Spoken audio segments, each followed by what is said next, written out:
جھوٹ بولنا چھوڑ دیں, اس ملک کے اندر کام کریں. عوام کی تکلیف ہے, 7 گھنٹے کی لوڈ شیڈنگ ہو رہی ہے, کسی کو پرواہ ہے؟ 4 ٹرمینل پاکستان میں پرائیویٹ سیکٹر لگا رہا تھا, نہ کوئی حکومت کا پیسہ تھا, نہ حکومت سے کوئی گارنٹی تھی. 4 لوگ ٹرمینل لگا رہے تھے, سارے بھاگ گئے. کیوں بھاگ گئے؟ کیونکہ وزراء پیسے مانگتے ہیں. پوری دنیا میں مشہور ہے آج پاکستان کے وزیر پیسے مانگتے ہیں.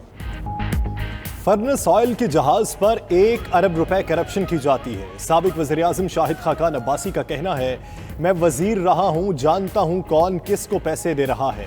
94,000 والا آئل 1,10,000 کا خرید رہے ہیں. ہماری خریدی گئی LNG سے 50% مہنگی خرید رہے ہیں. وزیر کہتے تھے زیادہ بجلی بنا دی گئی تو پھر لوڈ شیڈنگ کیوں ہو رہی ہے؟ نواز شریف کے پلانٹ سستی ترین بجلی بناتے ہیں. حیرانی اس پر ہوتی ہے حکومت جھوٹ کو برا نہیں سمجھتی. یہ نااہل ہیں لیکن جھوٹ تو نہ بولیں.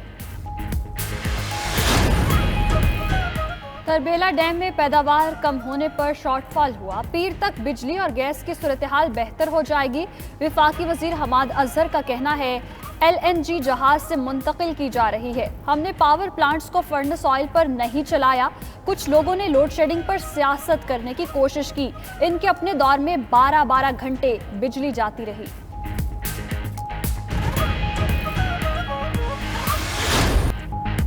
شدید گرمی اور بجلی غائب, شہریوں کے لیے دوہرا عذاب. ملک بھر میں بجلی بحران شدت اختیار کر گیا. غیر اعلانیہ اور طویل لوڈ شیڈنگ نے عوام کی زندگی اجیرن کر دی. شہروں میں 8, دیہی علاقوں میں 10 گھنٹے تک بجلی کی بندش. کئی علاقوں میں کم وولٹیج کی شکایات. ملک میں بجلی کا شارٹ فال 6,000 میگا واٹ سے تجاوز کر گیا. پانی کی کمی کے باعث تربیلا ڈیم کے بجلی پیدا کرنے والے 8 یونٹ بند. وزیراعظم عمران خان کنفیوز مائنڈ کے مالک ہیں. وزیر اعلیٰ سندھ مراد علی شاہ کا کہنا ہے کبھی ریاست مدینہ کی بات کرتے ہیں, کبھی بادشاہت اور کبھی کمیونزم کی. ان کا ذہن انوکھا ہے جہاں بیک وقت 3 نظریات ہیں. بنی گالا کی طرح نسلا ٹاور ریگولرائز کیوں نہیں ہو سکتا؟ متاثرین عدالت جا رہے ہیں, ہم کمیشن بنا رہے ہیں. کمیشن یہ دیکھے گا نسلا ٹاور کے یہاں رہنے سے کیا نقصان ہوگا. حکومت شوق سے گھر نہیں گرانا چاہتی, متاثرین کے ساتھ ہے. اگر متاثرین کا کاروبار قانونی ہے تو ان کے لیے کچھ نہ کچھ ضرور کریں گے. امریکہ کو اڈے نہیں دیں گے. Army chief general Qamar Javed Bajwa کا صحافی کو جواب. پارلیمانی کمیٹی برائے قومی سلامتی کے اجلاس میں DGISI کی خارجہ امور, داخلی سلامتی, اندرونی چیلنجز پر بریفنگ. تنازع کشمیر, افغانستان کی حالیہ صورتحال پر بھی بریف کیا گیا. سیاسی قیادت کا بریفنگ پر اظہار اطمینان. قومی سلامتی کمیٹی کے اجلاس سے قبل عسکری قیادت سے ملاقات ہوئی. اسپیکر اسد قیصر کا ٹویٹ, کہا ملاقات میں ملکی سلامتی اور باہمی دلچسپی کے امور پر تفصیلی تبادلہ خیال ہوا.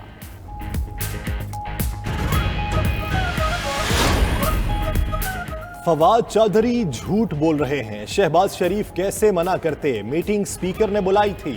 مسلم لیگ نون کی ترجمان مریم اورنگزیب کا فواد چودھری کے بیان پر رد عمل. کہتی ہیں شہباز شریف نے کسی کو کوئی پیغام نہیں بھیجا.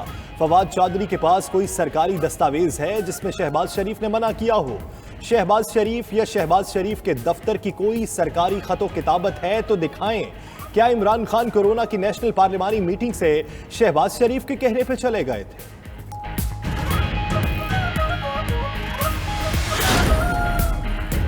قومی سلامتی کے اہم اجلاس میں وزیر اعظم کی غیر موجودگی سوالیہ نشان ہے. پیپلز پارٹی کی خواتین ارکان پارلیمنٹ کی نیوز کانفرنس. ناز بلوچ کہتی ہیں وزیر اعظم کا غیر سنجیدہ رویہ انتہائی افسوسناک ہے. پلوشہ خان نے کہا وزیر اعظم کا اہم قومی امور سے غائب ہونا معنی خیز ہے.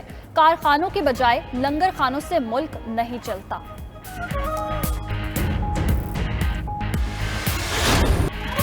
معیشت حکومتی پالیسیز کی وجہ سے مضبوط ہو رہی ہے. وزیر اعظم عمران خان کہتے ہیں FBR نے ملک کی تاریخ میں پہلی بار 4,732 ارب روپے ٹیکس ریونیو حاصل کیا. گزشتہ سال FBR نے 4,691 ارب روپے ٹیکس وصولی کی تھی. رواں سال FBR نے اپنے ہدف سے 18% زائد ٹیکس وصول کیا.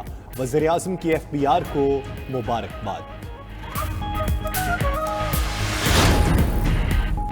سابق صدر آصف علی زرداری کی طبیعت ناساز، ڈاکٹرز کی ہدایت پر اسپتال داخل، والد کی علالت پر نظر بلاول بھٹو اسلام آباد اور بختاور بھٹو خاون کے ہمراہ دبئی سے کراچی پہنچ گئیں۔ بجٹ سیشن میں شرکت اور عدالت میں پیشی کی تھکن کی وجہ سے آصف علی زرداری کی طبیعت ناساز ہوئی۔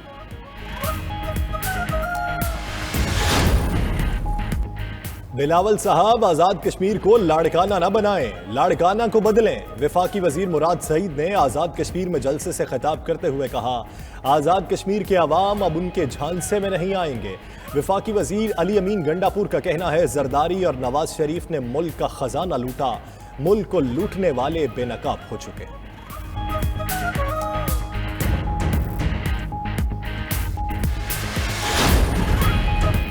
92 نیوز کی خبر پر action. Pakistan civil aviation authority کا انٹرنیشنل ایئر لائنز کی جانب سے پروازوں کی اچانک منسوخی کا نوٹس۔ NCOC کے مطابق پروازیں منسوخ کرنے والی ایئر لائنز کو سول ایویشن اتھارٹی کی جانب سے تنبیہ جاری کر دی گئی۔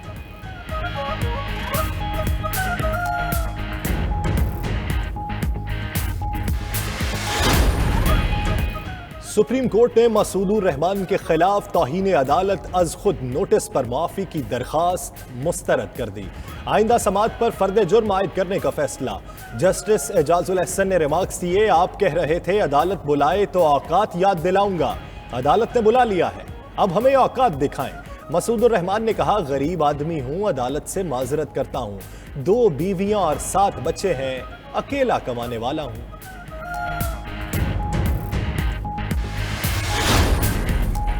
بیرون ملک جانے والوں کی مشکلات میں کمی آنے کا امکان۔ امریکہ کی جانب سے پاکستان کو عطیہ کی گئی موڈرنا ویکسین کی 25 لاکھ ڈوزز اسلام آباد پہنچ گئی۔ 24 گھنٹوں میں 1277 کیسز رپورٹ، مثبت کیسز کی شرح 2.7% ریکارڈ کی گئی۔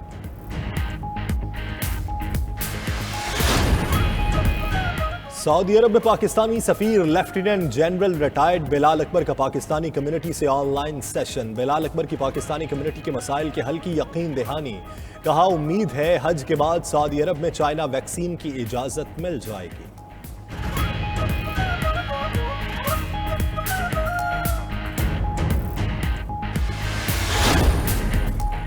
ڈھائی کروڑ سے زائد ٹیکس چھپانے پر گرفتاری ہوگی۔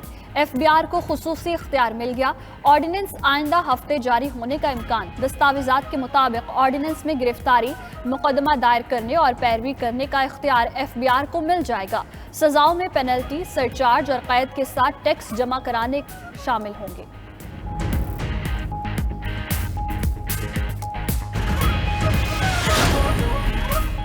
سندھ یونیورسٹی کے امتحانی نظام میں قادیانیوں کی تعلیمات کو ترویج دینے کی سازش بے نقاب۔ سندھ یونیورسٹی جام شورو کے MPhil ٹیسٹ میں قادیانیوں کی تفسیر کے سوالات شامل، مذہبی حلقوں کی سخت تنقید، ذمہ داروں کے خلاف کارروائی کا مطالبہ۔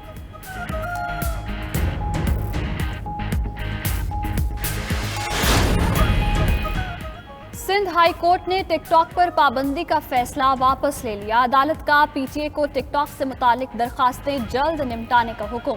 فواد چودھری کا کہنا ہے، سندھ ہائی کورٹ کا پابندی واپس لینا خوش آئند فیصلہ ہے۔ دنیا میں اس وقت ٹیکنالوجی کی جنگ چل رہی ہے، کمپنیز ایک دوسرے کے خلاف پروپیگنڈا کر رہی ہیں، ریگولیٹری ادارے اور جج صاحبان کو اس لڑائی سے علیحدہ رہنا چاہیے۔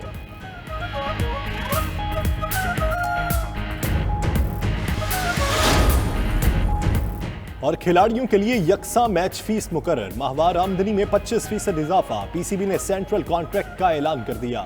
محمد رضوان اور حسن علی کی کیٹیگری A میں ترقی، سابق کپتان سرفراز احمد کی تنزلی BCC کیٹیگری میں چلے گئے۔ PSL میں شاندار کارکردگی پر fast bowler Shahnawaz Dhani emerging category میں شامل، بابر اعظم، حسن علی، رضوان، شاہین شاہ آفریدی کو A کیٹیگری مل گئی۔